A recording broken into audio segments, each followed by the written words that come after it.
How's it going, guys? Thanks for clicking on to today's episode of the Phil Talk Sports Podcast. Really excited to bring this one to you. Before I get to today's guest, a little bit of a channel update, if you will. Now, I was able to break this news earlier in the week on the Facebook page, so if you haven't already, please like and follow the Phil Talk Sports Podcast Network Facebook page, and you'll get updates like this a little bit sooner, but this is the first time I get to talk about it on an episode. So earlier this week, I confirmed to be an official partner of PWR, Pro Wrestling Rebellion. I had their heavyweight champion, Shane Evans, on as a guest about a month ago now, and I've been working with them a little bit closer. Now, what that means for me and you guys as the viewer is I will get exclusive access to interview the wrestlers, but the first one of those is going to be today. For today's episode, we are bringing on professional wrestler of over 20 years. He goes by the entitled Millennial, Forrest Nystrom. Now, I've gotten to get to know this guy over the past couple weeks as my relationship with PWR has improved, and I gotta say, he's an interesting dude. I think you guys are really gonna like this conversation that we're gonna have here. We talk about his journey through wrestling, his likes, his dislikes, his time in PWR, where he's been, and where he's hoping to go with his wrestling career. So everyone should lock in. And I don't normally do this. I don't like to be the please subscribe guy. I know that gets annoying in all the videos you watch. But if you are a PWR fan or a pro wrestling fan in general, I would recommend subscribing now so you don't miss these interviews that you're not going to get anywhere else. So that's the one and only time I'm going to say stuff like that. With all that being said, here's the interview with the entitled Millennial, Forrest Nystrom. All right, joining me now on the show, a member of the PWR roster, a pro wrestler of over 20 years. He goes by the entitled Millennial, Forrest Nystrom. Forrest, thanks for doing this, man. I appreciate your time today. Thanks for having me on. I'm really glad that I'm the second guest and I'm on before that bench player, Kyle Steele. So, and, I'm sorry I have to, you caught me at a bad time. It's still a little early here on the West Coast right now. Yeah, I really appreciate with the time difference. This took a couple weeks to put together, but, we made the announcement about the partnership, and you were the first one to volunteer. So I really appreciate you doing all this and all the flights you make back and forth to make PWR, man. You're a trooper. People they give you a bad rap sometimes, man, but you do a lot for the company. That's the thing. Like, everybody wants to paint me as this bad guy and as this, terrible person, but yet they don't understand that I'm taking flights from the West Coast. Those are 5-hour flights, to come and wrestle in that dump and put a show on for these people. It's not an easy task, and I that comes out of my pocket. PWR ain't paying for those things. Like, how could I be the bad guy here when I'm coming in to wrestle for a company? Well, I don't know if every company you wrestle for views you as a bad guy or a good guy or what may have, but, you've done this for a long time, 20 years now, over 20 years, if I'm not mistaken. So a lot of people... Give or take. Okay, yeah. A lot of people are wrestling fans. They live it, they breathe it, they watch everything. Let's go back to the beginning. At what point did you make the transition from, like, I'm a fan of wrestling to I want to give this a try? How did that all start for you? So like I mentioned on the Brute Opinions podcast when I was on there, growing up, I was I've always been a wrestling fan. I would watch WWE, but then I was more of a WCW guy because of the cruiserweights. Same here. They had the smaller guys, you used to see, you got used to seeing those guys. And then right around, I think late into my senior year of high school, I started seeing ROH, and then seeing even not smaller guys, but they weren't built like bricks, they weren't Vince guys. And so I'd say about right after I got out of high school. So after I got out of high school, so 07, 08, is when I started really starting to look into schools and training, and then, going from there. So where did you end up training when all that was going on? A few schools here and there, because at the time I was a broke out of high school 18-year-old, so I couldn't afford for a lot of schools.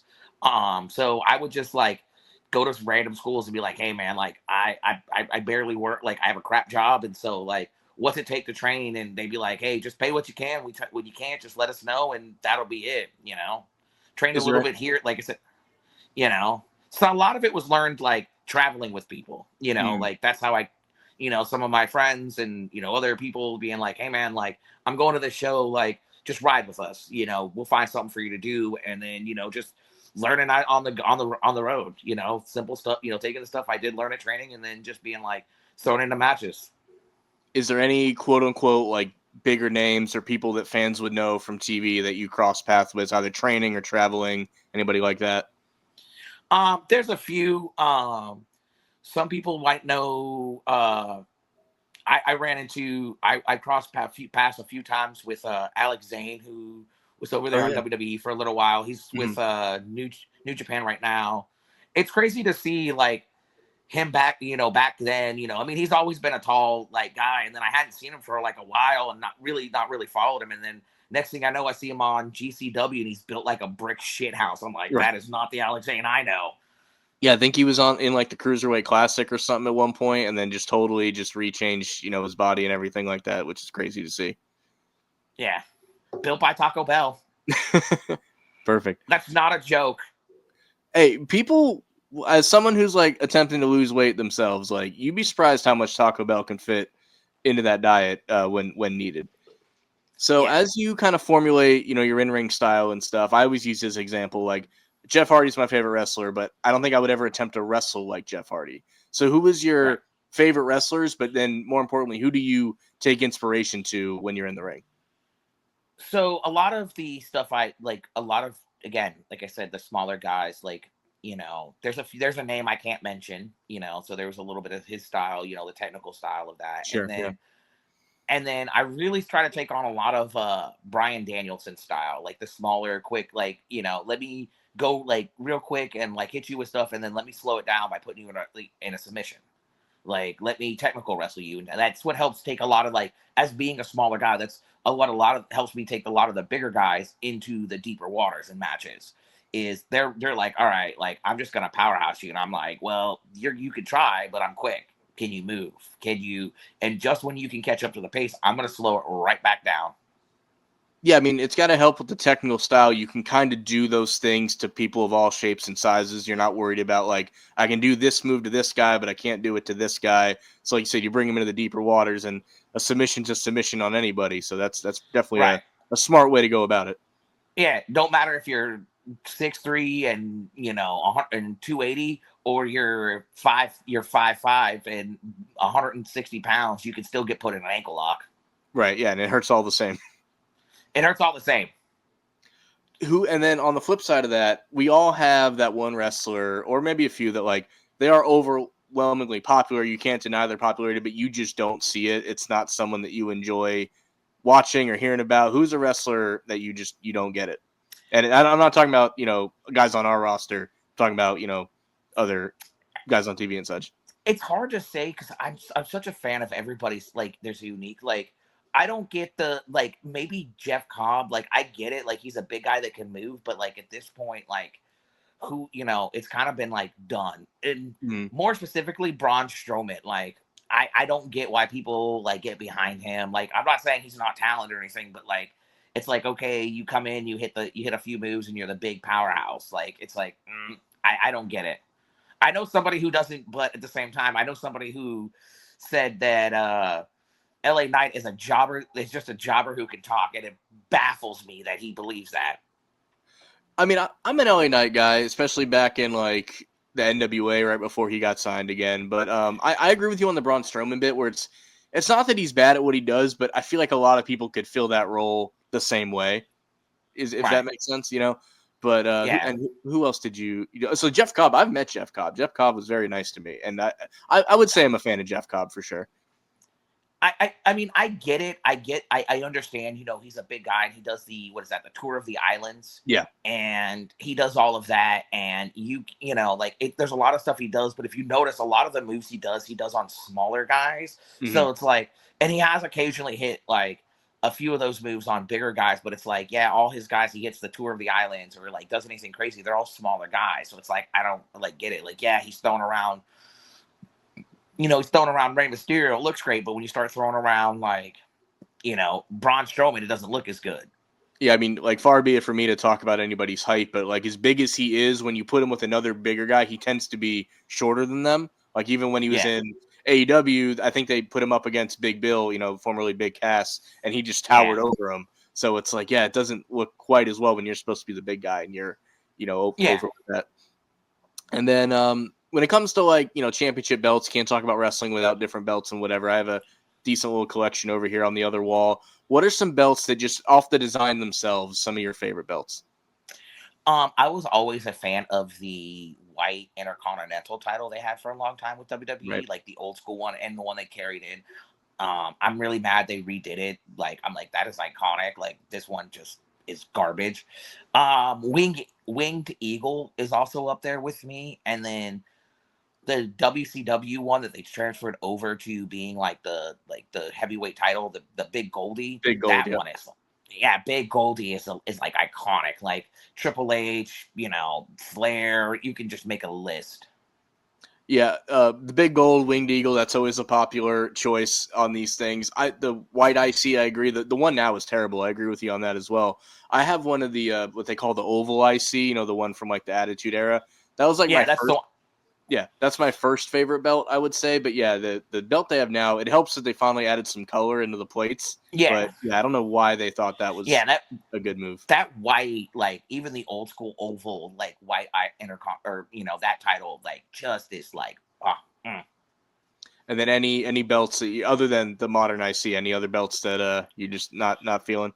uh, um, not AEW's heavyweight championship looks like trash. Really? Okay. I think that's a hot take. I Yeah. think most people like that belt. Is it a hot take? I don't know. I'm not sure. Like it's just. I mean, when it first came out, it was good, but then at the same time, I was just like, after a while, it's just kind of like, all right, like this needed a revamp. Like you should have revamped this and done some stuff, and like it just, it just seems bulky to me. Like, It's definitely bulky. Apparently, it was designed to be like the Mid-South heavyweight title when Cody had a hand in designing it. It's definitely big. Like there are certain people it will not look good on because of how big it is. right, you know, it's just what I think. I like some of the, like, I actually also the red and blue, like when they had the brand split, like WWE titles, like the Universal and the WWE title, the blue and the red. Oh, those are just. So you actually like the different colored ones? Oh yeah, yeah, those ones are Okay. great. It really helped like split a brand apart. You know what I mean? Like you knew that when you watched SmackDown, there was going to be a blue title, and when you watched Raw, there was a red title. Like, why wouldn't you do it? Like, it was like, why would you get rid of that? I mean, I get they did they combined them all. Mm. I mean, if you're gonna make the belts look the same, then yeah, it makes perfect sense to color code them like that, like for the heavyweight and the tag belts or what have you. So I know I think people got tired of that after a while too. So even though like the newer versions people might not love, but I think the color coding got old for some people over time. So Yeah, wrestling fans are finicky. nobody hates wrestling more than wrestling fans. I've learned Oh over yeah, the years. Yeah. no, nobody hates wrestling more than the IWC. Right. And those are what's considered the diehard fan. I mean, I have to consider I'm literally on the internet right now talking to you about wrestling. So I guess I qualify. But, I try to No, no, only no, no, no. You know which ones I'm talking about. The ones that bully people that bully Wheezy off of the internet. Scumbags. yeah, I Scumbags. definitely don't like being people like that. I'd much rather talk about the stuff I like in wrestling than not. But I mean, there are certain things like I was never a Brock Lesnar guy, for example. Like that's just someone I could have done without for different reasons at different Hot times. take. But yeah, no, it is. So even back when like in the so like he beat up Hulk Hogan in his early days, and my dad was a Hulkamaniac, so I'm like that guy beat up my favorite wrestler. I don't like that guy. Okay, And then good. and then late, which accordingly that take didn't go too well because you beat up Hulk Hogan now, you probably get like carried around the building. But Right, yeah, you beat up Hogan now. They're having a parade you're the down the champ. road for you. And then he just spent a lot of his career like I don't really want to be here. I'd rather be on my farm in Canada or whatever. I'm like, dude, no one's making you be here, man. You've made enough money. You don't need to, Right. So that was always my thing. And he would just hijack the title for months and years at times. He was just like a placeholder. The title might as well have been vacant Yeah. half the time with him. Yeah, and I mean, but he's the kind of guy you can put in that role where it's like, all right, he's gonna show up every once in a while. He's gonna carry the championship. He's not gonna be there at every night. I mean, Roman went on that run. Like Roman's on that run right now. He's just not champion. Right. But it's. I mean, I get it. Like, there's people like I like old school Brock Lesnar when he came out. Pre almost killing himself, and then when he came, like you Yeah. said, he came back. He like it the legend style contract kind of it did get old after a while. Be like, oh, here's Brock Lesnar. He's about to go on a run. Yeah, I think it would bother me less if it wasn't with the title, if it didn't hijack the title. If he was just like a special attraction, like you think like Andre. Andre was never champion. He just showed up, he'd win battle royals, he'd do like he basically did the same role without hijacking the title. So I think and same with Right. Roman after a while, it's like the belt's never here. The point of wrestling is to have a belt for the most part. And yeah, so Right. I think just hijacking the belt is something I don't love with wrestling. Yeah. So in this modern time, we'll talk a little modern wrestling here now. Do you watch more WWE, AEW, New Japan? What's your go-to if you're gonna watch modern stuff? I people get mad when I say this. I've always will be like I have a love hate relationship with the WWE. Sure. Like I'm in a very like toxic relationship, but who isn't? You know what I mean? Like it was like the Vince Dark era. That was when it was just like, all right, here's Roman, he's gonna win. You knew what was gonna happen. He was safe booking. And then, I started watching AEW when it debuted. I watched its debut episode. I've been to hundreds of AEW shows. I've been to Sting's last match. I went to the pay-per-view that was in Orlando. I flew all the way from the West Coast to go to the one in Orlando. I've seen Mhm. them, and it's starting to get now like it gets hard to watch that product now. So like right now, I kind of just highlight reel YouTube it Yeah. with AEW, but I'm always gonna be a W. I do watch like TNA now too because they're coming up a lot better. Right. Watching some MLW.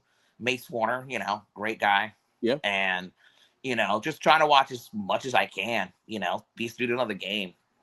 I think a lot of people now, like, one, there's almost, dare I say, too much wrestling to watch, which when we were kids growing up, like, you never thought that would have been, even a possibility.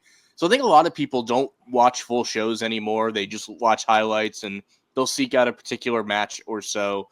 And like you can watch wrestling like that. I think like the only thing I watch like I watch Dynamite every Wednesday, the whole show. But then I'll just kind of look for other things that pique my interest. Like we were recording this on a Monday night. Raw's overseas, so it hit Netflix at like 3. I just tuned into like the John Cena Cody back and forth, and then I turned it off because I didn't necessarily need to see like Braun Strowman or whoever else. So I do like how you can pick and choose, little pieces of each show if you want to. You can just piece it together that way. Yeah, I mean, I do like that they switched over to Netflix because one, you don't have to have cable. That was my big thing about not watching Raw. I didn't have cable, and you could watch SmackDown on if you didn't have cable. And I enjoyed being over there.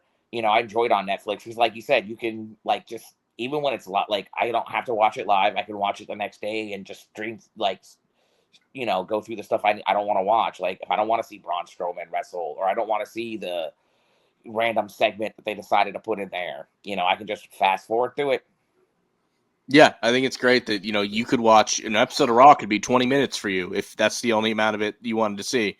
And they do get kind of reamed for it'll be a 3-hour show and there's only 22 minutes of wrestling, so you could really just skip around to all that other stuff. So yeah, the Netflix thing is definitely a positive. Because you can see the difference with like SmackDown, how it's kind of been left. They don't view it the same way because it's not on Netflix, so you have to base it off of the old way we looked at things like that. But do you have like even from shows in the back? Do you have what I would call the comfort show or match that you will refer back to all the time that you like to watch from the past? Joe versus Kabashi and ROH. I've seen that match. Probably, I could watch that match and I can call the spots. Like, oh, this is what's gonna happen. I've watched it so much.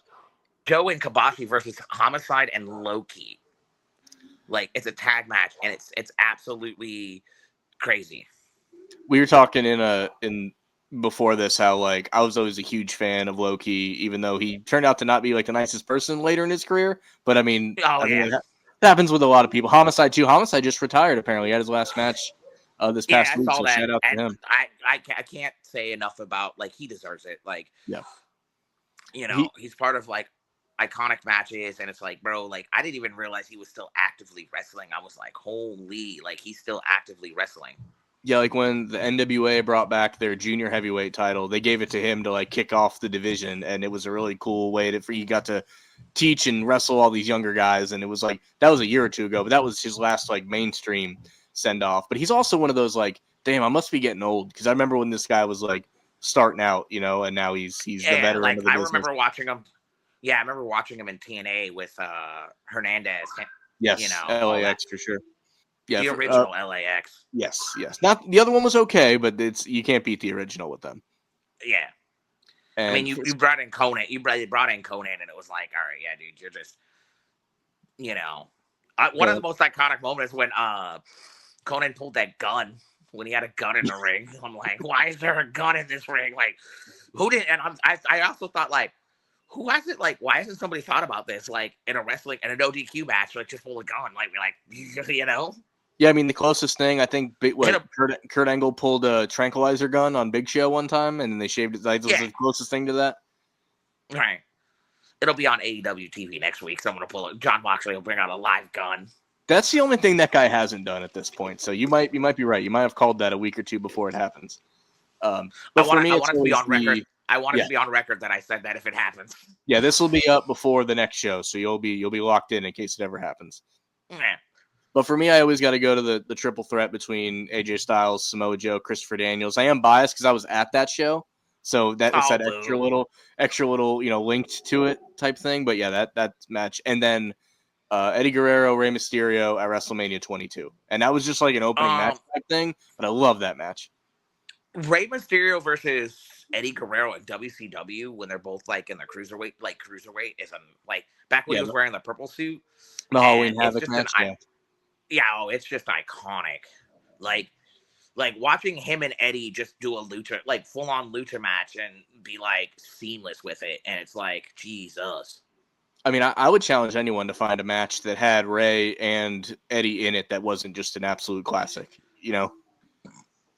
Another one I like to watch, I'll add to this, is Chris Jericho versus Pegasus Kid, which was Chris Benoit's like Japan gimmick name, which is like his Japan. It's just the Lionheart versus Pegasus Kid. I tell everybody, go watch it. It's great.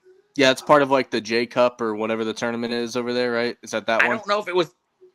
I'm not sure if it's part of the J Cup, but I mean, the Pegasus Kid was kind of short-lived, so it's probably easy enough to find it because he only had so many matches under that name.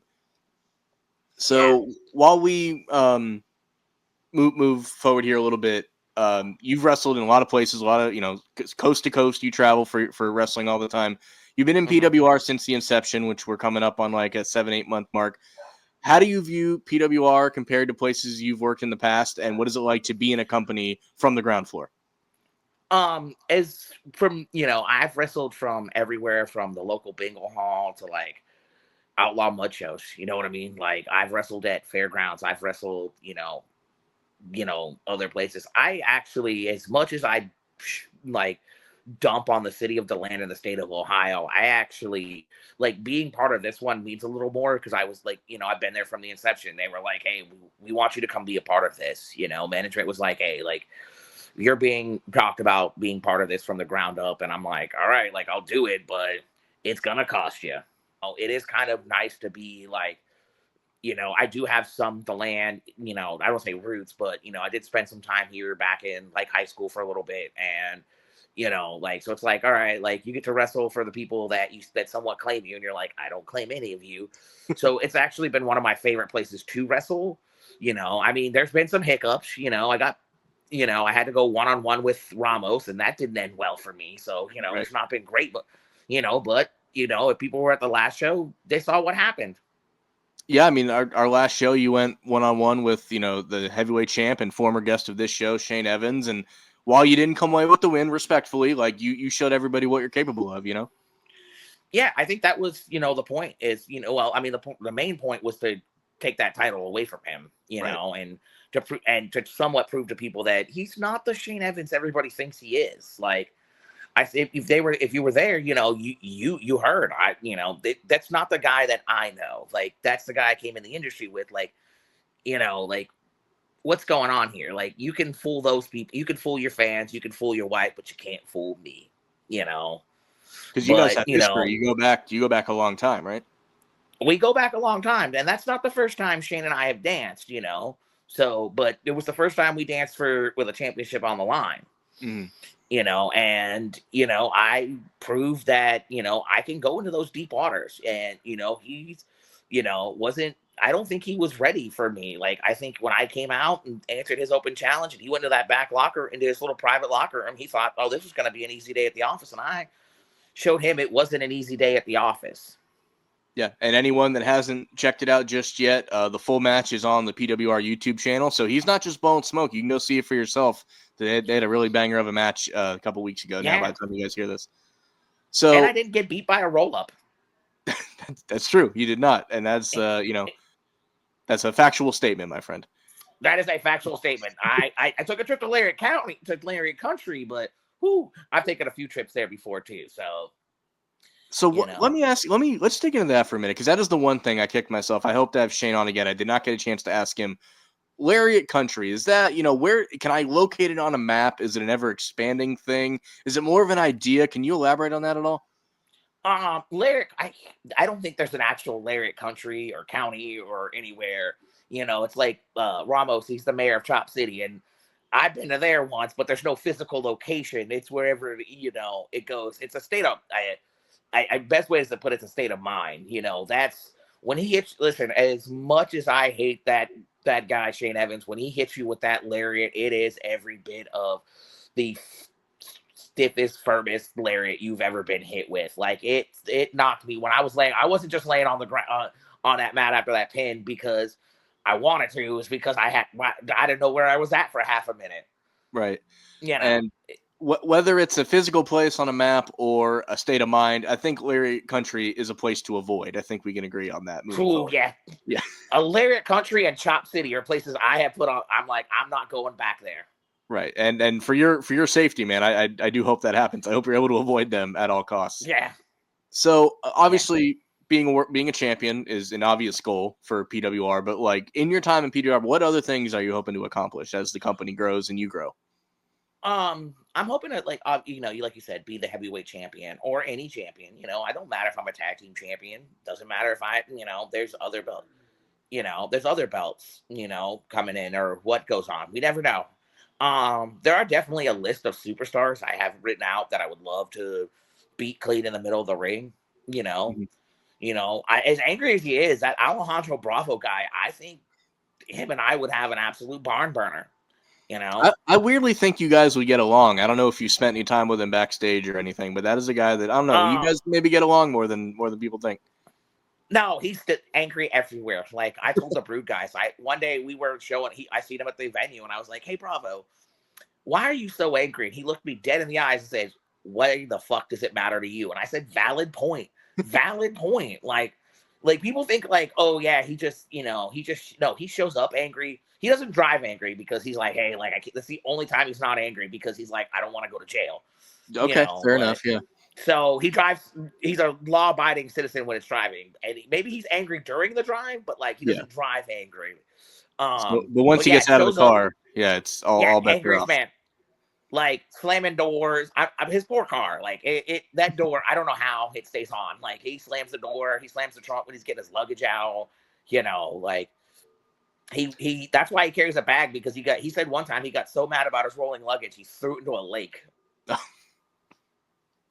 I mean, yeah. I'm not gonna and I'm not gonna question him. He could say, "Hey, the reason I carry a bag is because I want to." And I'm like, "All right, cool." Like, why would you throw your stuff in the like? Why would you throw your luggage in the lake? So to follow that train of thought, you asked him at some point, like, what makes you so angry? So I think a fair rebuttal is what makes you so entitled? How did that nickname catch on for you? Just being the millennials that I kept being tired of hearing boomers and other Generation X being like, "Oh, you guys are so entitled. You're so entitled." I'm like, yeah, but like you feel like you should be entitled to be able to yell at poor waitresses and when they don't send out your pie the right way. So I just kind of was like, you know what? If you think I'm entitled, I am. Like that's just how it is. I mean, I can't poke a hole in that at all. I think I feel the same way when people are mean to waitresses or whatever else. So like I agree with you 100% on that. So as we move forward from we talked about your match with Shane. We're moving forward to next month's show. Part of this agreement to being an official partner with PWR is I get access to some information kind of before it hits the public. So as a gift to you actually for being nice enough to come Oh, on the show. No, it is because you're gonna before this is even posted, you're gonna know who your next opponent is before he does. So I'm gonna give you kind of the is it Kyle competitive Steele? advantage. It better not be Kyle. If it's Kyle Steele, I'm hanging. I am ending this stream like the exact moment. All right, good news. Finger on the button. Good news. It is not Kyle Steele. Oh, thank God. I just can't deal with that bench press layer. So I got this email maybe an hour before we hit record from PWR management, but I wanted to let you know and the fans know that at Global Warming, April 12th, you will be going one-on-one with none other than Tiberius. So I'd love to know your thoughts. Boo, boo. First of all, boo. Eat, sleep, boo. Tiberius. Jesus, that man is just at the crying and whining about how everything is a conspiracy and everybody's out to get him. And at the end of the day, if you're going to keep crying but take no action, then there's nobody to blame but yourself. Tiberius, you call yourself a Titan, but you don't even, like, every Titan can be defeated, like, but you're doing nothing to change this conspiracy against you. I mean, what is it going to take? Like, you want to go against me in the ring, that's fine. Like, do I need to sweeten the pot? But what are you going to do when I beat you like Shane beat you with a simple roll-up? There's not much you can do about that. You know, you can go and run your mouth on the internet and claim conspiracies and this, that, and the other. It just, you can't handle with the deep down inside of you that you can't beat me and beat other people, that you lose. That you're not the man you think you are. I guess on April 12th, we're going to find out which one of us is the better man in the ring. And it's going to be me. Beautifully said. Yeah, everyone will know now, April 12th. That match and many others will be at Obi's Bar and Lounge. If you're in the DeLand area, you're going to want to check it out. Forrest, thanks again, man. I appreciate your time. I hope that piece of information made this whole visit worth it for you. It did made it worthwhile. I got to do the corporate spiel because it's in my contract for when I do the podcast. Sure. April 12th, Obi's Bar and Lounge, as you stated. We need to, we got global warming. We've already, we just announced 2 matches now, apparently. We've got the tag team ladder match that we're going to have with the House of Spades, Big Deal, the Cow Yos, and Unnatural Causes. And, who comes out of that victory? Like, that's a match that people should, if you're not, that's going to be worth the price of admission. There's going to be ladders. There might be a table. There might be a few chairs. There's going to be high flying, and somebody's going to go through a table. I'm not promising anything, but yeah, a lot more information will come out in these next few weeks. Hopefully you're in the area. Hopefully you can go, but if you're not, stay tuned to the PWR YouTube channel. You'll be able to see the results and all the action as it comes around. And if you're a wrestling fan, if you're in the area, even if you're not, make sure you give us subscribe, because I'm going to have more interviews like with Forrest and other guys on the roster. So, Forrest, don't get that Kyle Steele guy on here. I mean, I think he's contractually obligated at some point. So I don't know, man. I can't. I would hate to lie to you. So I think it might happen at some point. That's all I can say. I'm gonna go talk to management about that. I gotta go find Diva D. I don't know where she is. I might have to take a special trip to Florida to go talk to Diva D. And make sure that doesn't happen. All right, do what you gotta do, man. But again, thank you for all your time and good luck on the 12th, man. Thank you. And hey, follow us on, if you're seeing this, follow us on our social media, PWR, Facebook, Instagram, and our YouTube page. Give us a like, follow, and share. And if you live in the DeLand area, come see us. Bring your kids. Pay to see me so I can pay my bills. It's a family-friendly show for the most part. So, yeah, bring the kids, bring the family, bring the dog. We've had some dogs out there, too. Yeah, like ugly-ass dogs. Make sure your dog's not ugly. We have... Yeah. There's a strict no ugly dog rules. It's my own, but avocado toast is expensive, so please come support us so I can buy my avocado toast. Yeah, PWR Wrestling in the DeLand area, surrounding DeLand area. Follow the socials. Follow Forrest too. Go hang out with him. He's always got funny stuff that he's posting. Don't follow me in real life though. No. Don't follow strictly me online. Yeah, if you follow me in the parking lot, it's not gonna end well. All right, that's gonna do us for today, guys. So thanks for listening. Give us a subscribe, and we'll see you next time. Take care.